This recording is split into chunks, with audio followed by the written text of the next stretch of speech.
report for me. Pfizer CEO wrapped by regulator for making misleading statements about children's... Yeah, this is absolutely huge, Bear, and I think it isn't getting enough coverage yet, but I think it will. I think there's more to run because the report's going to come out. But essentially, last December 2020, when the vaccine was being mooted for children, lots of people like us were pushing back. Pfizer guy, Albert Bourla, went on TV and said, I don't want to misquote him, that there is no doubt in my mind that the benefit completely are in favour of vaccinating youngsters 5 to 11 against COVID. Kids will have severe symptoms. And, you know, there were many people saying there's no evidence for that. What are you doing? Particularly us for them, Molly Kingsley, who has fought and championed children. So she actually made a complaint to the regulator of the pharmaceutical watchdog, the Prescription Medicines Code of Practice. And they initially ruled that not only were they misleading, but it was bringing the industry into disrepute, and all of those. They appealed. Pfizer have deep pockets. Don't forget this. This is why it was so brave of us for them. And they appealed.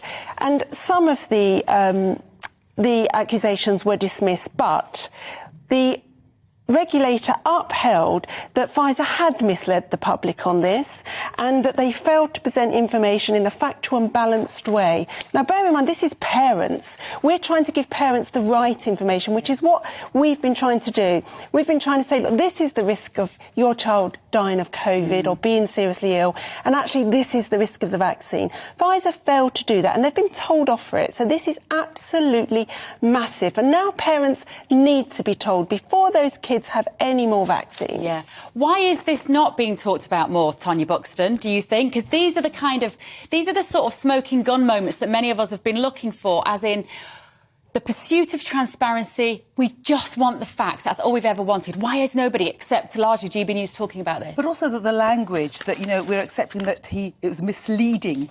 It was an out-and-out damn right lie. You lied. I wonder why they lied. Oh, I wonder. I'm not allowed to say it out because Ofcom will tell me off. But what is the reason that they pushed this drug onto our children when they did not need it, and there is a strong element that they could suffer side effects? It makes my blood boil. I can't speak about it without really getting so upset that this has been continued, and it's brushed under the carpet by most of the mainstream media. Shame on them, they're disgusting. It must be corruption. What's the reason? Well, I remember, you and I, of course, will know the time when they were talking about the fact that teenagers would need this drug to go into nightclubs, and we have teenagers and we wanted them to live freely, but we had grave reservations about them taking a drug which they patently didn't need. Eric, why do you think this story is not getting talked about enough? Well, I agree. We get these moments what feel like justice. Yeah, I mean, I do think there was a consensus around this, and I guess my issue is more, I mean, I'm not super invested in this issue, but what I would say is whatever it is that we disagree on, there should be an open climate of debate where we use evidence. You know, if it's a debate over whether this prevents transmission or not, we should have the numbers and the data. So what I object to is a sort of cancel culture that won't allow for any side to air its views based on data. So that's sort of my big objection to this.